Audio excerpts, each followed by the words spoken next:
end nearly 3 decades of controversy surrounding them. The first person on the agenda is Mr. Williams. Well, thank you very much. I'm Professor Walter Williams. I teach economics at George Mason University. Spartanburg County Representative Bill Chumley says he didn't know his invitation to have Professor Williams testify before this House Judiciary panel was about to blow up. Chumley, who authored a bill that would have kept South Carolina from implementing the Affordable Care Act, signed out a state plane to have Williams fly to Columbia to testify.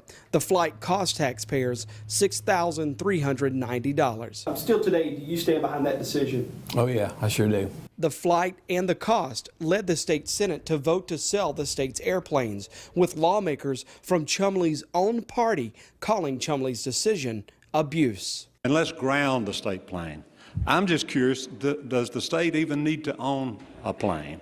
Why can't we fly commercially?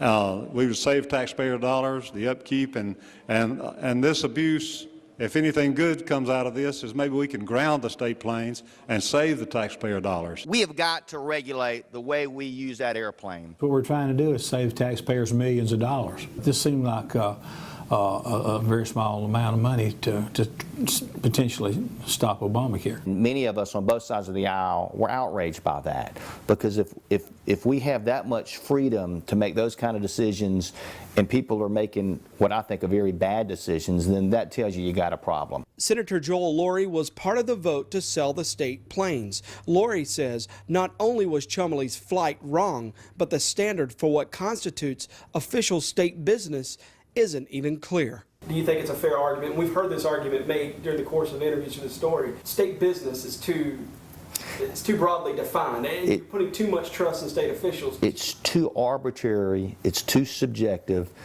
and what one person's definition of state business may not meet another. They can do like every other South Carolinian, fly commercial, and probably save the taxpayers a ton of money. A major argument Aeronautics Director Paul Wirtz makes to keep the state planes, they're an important tool for economic development. Chumley says that's exactly what he was thinking when he decided to spend the $6,300 to fly Walter E. Williams in to testify the president's health care plan was bad business for South Carolina. The use of the airplane, a lot of people are telling me it's for economic development. Well, this is about as good as an example of economic development as I can think of. The legislature spends more than $1 million each year on aeronautics, an agency Senator Lorry thinks taxpayers can do without. By the time you add it all up, it could pay for a couple teachers, it could pay for a couple troopers on our highways, it could pay to repair roads, but we certainly don't need to be acting like we're rock stars and flying all over the place